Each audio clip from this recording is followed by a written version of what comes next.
Las viejas calles de la Ciudad de México vieron nacer en los albores del siglo XX a la Universidad Nacional. Ocupó valiosas construcciones y a la par que desarrollaba actividades académicas y culturales, daba vida a sus cafés, librerías, teatros y demás sitios de esparcimiento en lo que habría de conocerse como barrio universitario.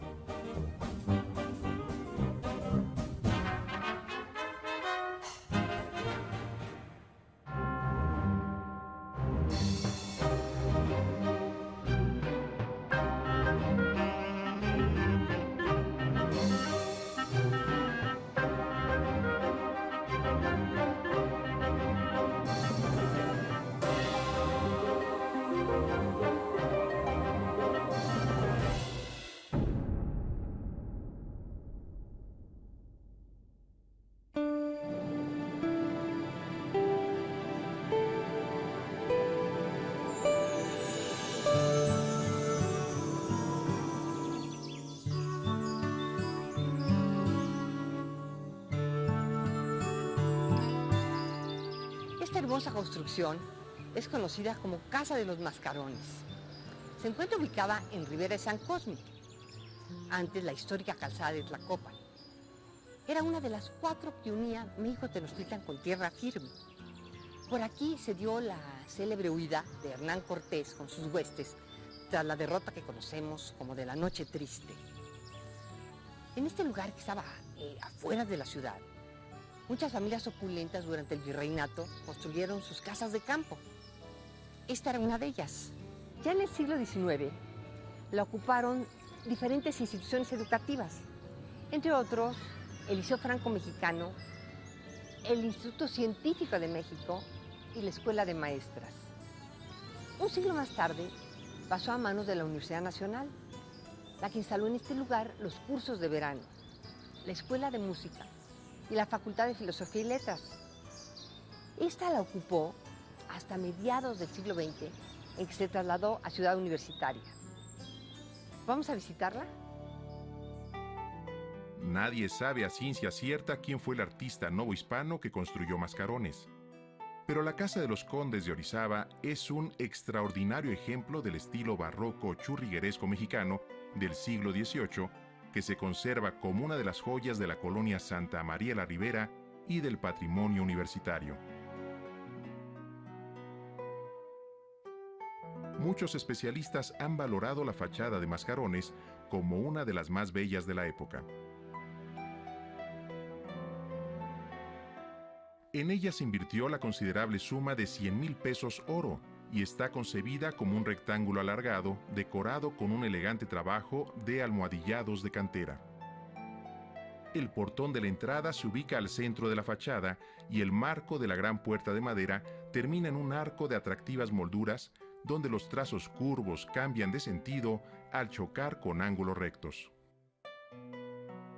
A cada uno de los lados de la entrada surgen 3 balcones exquisitamente enmarcados con florestas de piedras, guirnaldas y florones.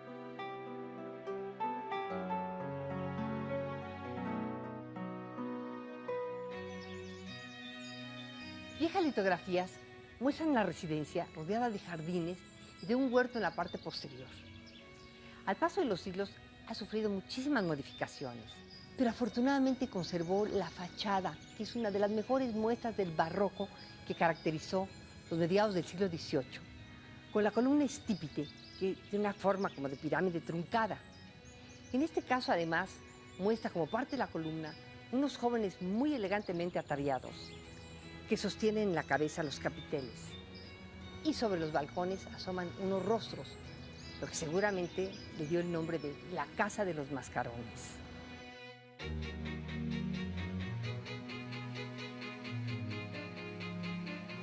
Cada una de estas ventanas se corona con un fantástico mascarón. Pero además del grandioso conjunto, son admirables también las 8 pilastras que dividen la fachada. 6 de estos pedestales, en forma de pirámide invertida, ricamente ornamentadas con ramos de tallos y frutos, nos sorprenden al convertirse con gracia exquisita en unos jóvenes vestidos de romanos, ángeles sin alas, dice el doctor Francisco de la Maza.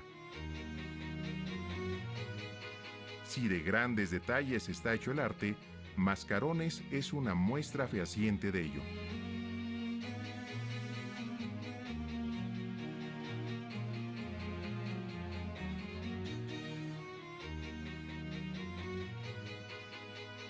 Por todas estas figuras que armónicamente se repiten en la regia fachada del edificio, la gente la comenzó a llamar la Casa de los Mascarones.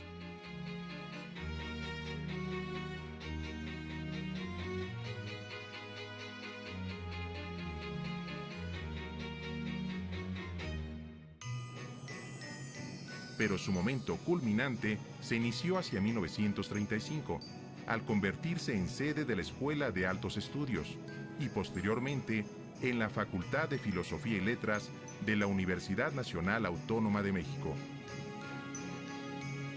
A partir de esos años, hablar de Mascarones era referirse a uno de los centros difusores de cultura más importantes del país, donde se formaron muchos de los más destacados creadores de la literatura y el teatro, así como del estudio de la filosofía y de las humanidades del siglo XX mexicano. Mascarones es un edificio que viaja, como diría Carlos Fuentes, qué bonito, ¿verdad? Es un edificio que viaja conmigo, siempre está presente. Los naranjitos que había en el patio, el corredor, la luz de los salones y los muchachos, que eran verdaderamente adorables. Amén de los doctores que nos daban clases, los doctores en letras, ¿verdad? Los grandes sabios. Fue un mundo, un paraíso terrenal que se abrió ante mí para siempre. Yo todavía no salgo de Mascarones. Y Mascarones era un sitio extraordinario. Allí enseñaban don Alfonso Reyes, estaba un profesor Montesinos, estaba dirigiendo la facultad Samuel Ramos, que era famosísimo por el perfil del hombre en la cultura en México. Era su secretario secretario de la facultad, Leopoldo Sea. En esa época enseñaba José Gauss, que había llegado por la Guerra Española, la República Española había sido expulsado, llegó en México más o menos en 39-40, y era un profesor extraordinario. El maestro Alejandro Rossi recuerda que este primer patio era un patio propicio a la amistad, el sitio preferido para concertar citas o consultar a los profesores en los tiempos de descanso. Al fondo se instaló la biblioteca de la facultad, que llegó a tener gran fama entre los estudiantes de historia, de filosofía o entre quienes pensaban dedicarse a la literatura. Para una comunidad pequeña como la que conformaba Filosofía y Letras, Mascarones fue el recinto ideal.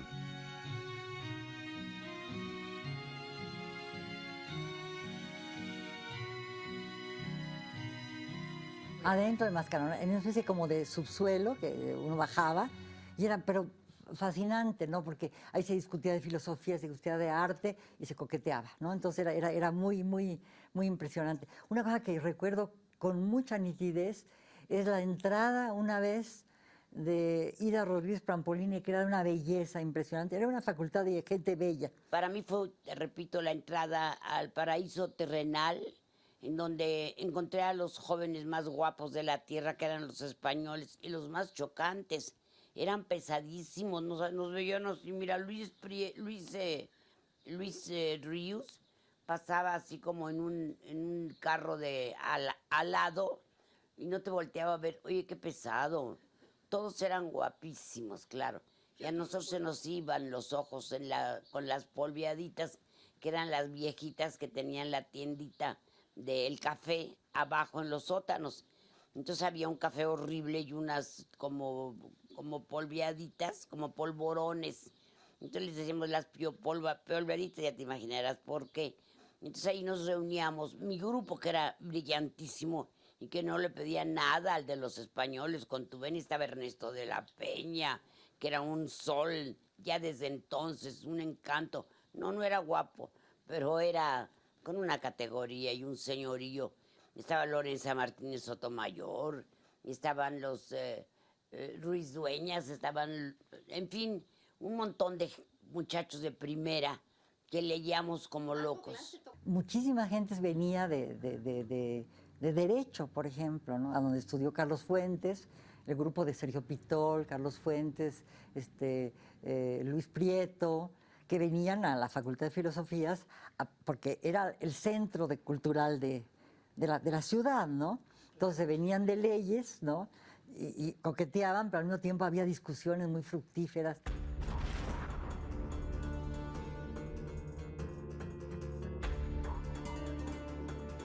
Un hecho terrible, la derrota de la República Española enfrentada a las fuerzas del nazifascismo de Hitler, Mussolini y Franco, marcó el destino de Mascarones.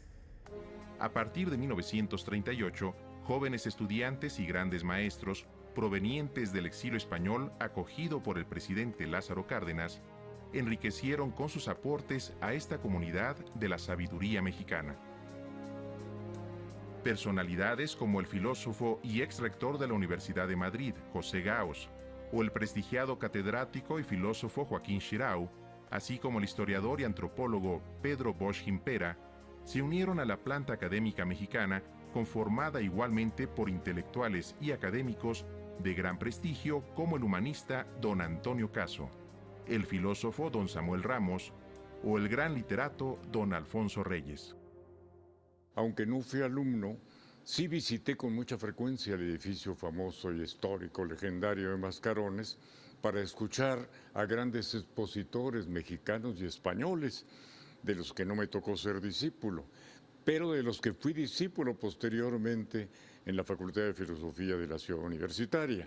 Allí escuché grandes pláticas impresionantes de expertísimos y sabios maestros de la inmigración española, que acudieron, como se sabe, pues a partir de los años 40 y 39, cuando la derrota de la República Española.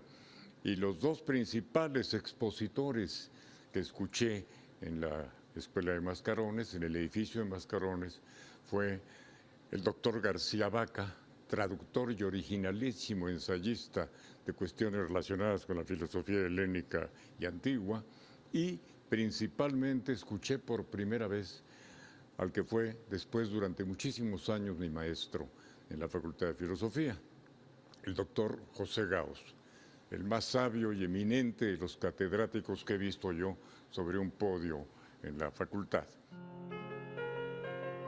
Ramón Xirau, profesor emérito universitario, quien muy joven llegó a México con el exilio español y que fue alumno y luego maestro en la carrera de filosofía, en su famoso Memorial de Mascarones, da cuenta del ambiente de libertad que se respiraba en la facultad, donde se debatía con pasión y con tolerancia, pero sobre todo con inteligencia, como aconsejaba don Alfonso Reyes.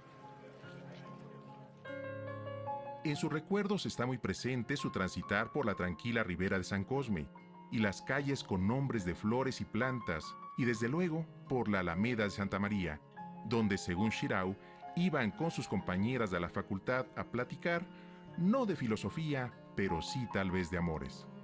No todo tiene que ser ciencia y ciencia, letras y letras, historia e historia, filosofía y filosofía, nos dice el sabio maestro. En 1950, en un México donde las mujeres no tenían ni voz ni voto en el espacio público, la alumna Rosario Castellanos, en su tesis de maestría, abrió el debate intelectual sobre la condición de la mujer. Al proponer una valoración igualitaria entre mujeres y hombres, Rosario Castellanos inició un camino en el cual las mexicanas comenzaron a reencontrar su voz.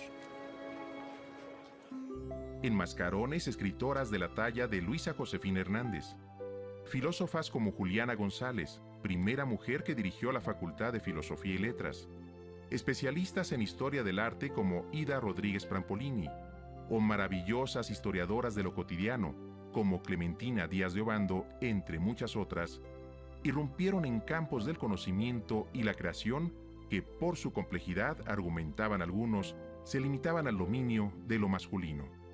A través del tiempo, el aporte a la cultura de esas y otras mujeres de Mascarones es invaluable. La igualdad también se daba en lo cotidiano, en la aventura de apropiarse de la ciudad, a la cual el barrio universitario estaba integrado estrechamente. pero de la facultad nos íbamos al cineclub del IFAL o nos íbamos a los mítines de Lombardo Toledano o los mítines en donde estaba Frida Kahlo, por ejemplo, el último mítin en donde estuvo Frida Kahlo, pues yo ahí también estuve. Había mítines en contra de Nixon, habían, éramos muy activos, éramos muy de izquierda todos, ¿no? Ahí en uno de esos mítines conocí a Sergio Pitol, ¿no? Y a Frida Kahlo.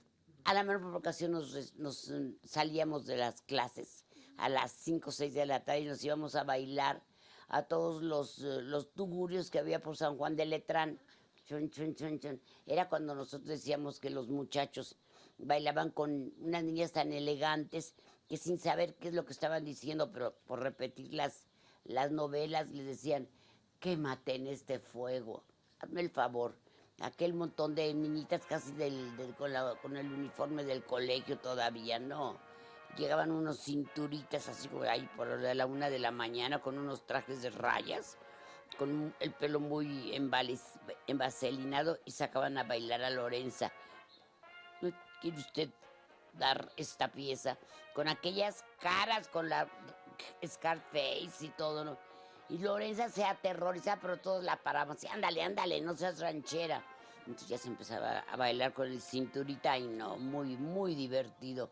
Era un ambiente estudiantil, pero vivías en la ciudad, era la Ciudad de México, formabas parte de la ciudad, era participar veías gente, cargadores, veías gente de todas las clases sociales, ¿no? Los hombres andaban vestidos siempre de traje con corbata, ¿no? Las mujeres andábamos todas nunca usábamos pantalones, usábamos falda. Entonces todos vivían como en la provincia. A mi mamá le educaron como educaron a su abuela. Y por ende a mí mi mamá me educó como, pues, pasé yo a la educación de la tatarabuela, de la bisabuela, etc. Con ello trato de expresarte que hablábamos como en tiempos antiguos, vivíamos en el qué dirán, estaban muy, muy asustadas de la vida. Yo lo que te cuento de filosofía y letras fue un milagro que ocurrió porque el ángel de la guarda yo creo que me sacó un poco de allí, abatió sus alas, me sacó de la casa y me aventó a la vida, al mundo maravilloso que yo no podía conocer porque mi mamá, educada como su abuela, pues bueno, era una mano muy fuerte. En su cuento La Vela Perpetua, el siempre antisolemne Jorge Ibargüengoitia observa el ambiente liberal de Mascarones. Yo entré en la Escuela de Filosofía y Letras que entonces estaba en Mascarones y allí la conocí. Ni yo le gustaba a ella, ni ella me gustaba a mí. Ni yo le simpatizaba, ni me simpatizaba ella. A Julia le gustaban los hombres esmirriados y muy cultos. Así que me consideraba un ingenierote bajado del cerro a tamborazos. Yo por mi parte pensaba que a ella le faltaban pechos, le faltaban piernas, le faltaban nalgas y le sobraban 2 o 3 idiomas que ella creía que hablaba a las 1000 maravillas. Nos avergonzábamos el uno del otro. Un día subí al 2º piso de Mascarones y la encontré allí platicando con Jaime Salines, el gran poeta, que ya desde entonces se creía Cristo crucificado. Ella me vio venir con mi chamarra beige, mis pantalones beige, mi camisa beige y mis zapatos beige, muy quitado de la pena, y me echó una mirada que me dejó helado. Cuando llegué junto a ellos, Julia me trató como si apenas me conociera, y Salines, que estaba pensando en la condición humana, ni me miró. Las míticas y famosas cantinas del centro eran del dominio sobre todo de los estudiantes de la Escuela de Leyes y de los maestros de literatura de la preparatoria. Hasta ahí se trasladaban los alumnos de Mascarones, seguramente para sostener acalorados debates con sus compañeros universitarios de otras facultades. Pero el centro entero era un lugar de reunión, de bares, de restaurantes. Emilio Uranga, a quien ya mencioné entre mis más sabios y mayores amigos, muerto hace trágicamente unos años, que era el discípulo predilecto más admirado por José Gauss, precisamente, filósofo, decía, un error construir la ciudad universitaria, porque una universidad que no esté rodeada de cantinas será un fracaso. Al iniciar los años 50, como anunciaron algunos grandes melodramas, hechos películas por el cine mexicano, el país cambiaba y se volvía más urbano. Desde el poder, los abogados, que sustituían a los generales, predicaban la llegada de una modernidad con justicia y democracia, en la que las movilizaciones en busca de mejoras de obreros y campesinos que se vivieron durante el cardenismo no tenían cabida. La revolución se institucionalizaba. En Mascarones la filosofía, la narrativa, el teatro, la poesía también caminaban por nuevas pero diferentes rutas, alejándose del costumbrismo y del nacionalismo oficial alimentado por los llamados gobiernos de la revolución. Cuentan que en estos años, todos los días Jaime Sabines, elegantísimo de traje y corbata e ignorando a todo el mundo, se ponía a fumar instalado en la puerta del edificio de Mascarones. Su enigmática figura hacía suponer que se trataba de algún extraño visitante extranjero. Fue en esta temporada que el poeta chiapaneco escribió Los Amorosos, su poema más conocido. Por las tardes, en uno de los salones más apartados del segundo nivel, el maestro Rodolfo Usigli, de quien Octavio Paz dice que es el creador del teatro moderno en México y a quien el régimen revolucionario le había censurado su obra El Gesticulador, convencía a sus alumnos de que deberían ser atrevidos y en sus dramas y comedias escribir sobre México y para México, ventilando la nueva realidad que ya se vivía. Del curso de Usigli egresaron, entre otros, Emilio Carballido, Sergio Magaña y Jorge Ibargüengoitia, los cuales darían un nuevo rostro al teatro mexicano. La carrera de letras, hacía letras modernas, inglesas, pero tomaba yo todos los cursos de letras hispánicas, donde teníamos esos maestros. Julio Torri fue mi maestro también, importantísimo. Eran aburridísimos todos. Julio Torri, Monterde y Jiménez Rueda eran profundamente aburridos. Eran figuras extraordinarias. Yo aprendí mucho con Julio Torri, sobre todo, pero su curso era un curso muy, muy monótono. Es decir, cuando uno lee sus cuentos y se sintió el humor extraordinario, pues éramos muy jóvenes y no lo notábamos. De repente tenía una mirada así medio irónica, sobre todo cuando entraba una muchacha guapa, que se volvía loco. Al mismo tiempo no dejaban de lado la diversión, la risa, el juego, la sencillez, el amor, la amistad, la locura, toda esta cosa preciosa que es esta vida, que es una aventura. Ellos supieron gozarlas, eran grandes señores que ya no hay. Yo los hombres que conozco últimamente son el hastío del pavo real, oye. Qué aburridos, no se ríen, otra vez volvemos lo mismo a los lagartos parados, no sé, unos coros. Hijos, los políticos, qué aburridos, Dios mío, qué cosa, qué les pasa. Así que pues fuimos privilegiados con la convivencia de todos estos brillantes personajes que, entre otras cosas, nos permitieron formarnos como escritores, como poetas, como narradores. Siempre he dicho que no hay escritores personales. Todo gran escritor es hijo de una generación o de varias. Y eso somos nosotros, hijos de varias generaciones brillantes del mundo latinoamericano, español, francés y mexicano, por supuesto. En 1954, como todas las facultades y escuelas de la Universidad Nacional Autónoma de México, la Facultad de Filosofía y Letras se trasladó a sus nuevas instalaciones de Ciudad Universitaria, al sur de la capital. Ahí continuaría su magnífica historia, iniciada en Mascarones.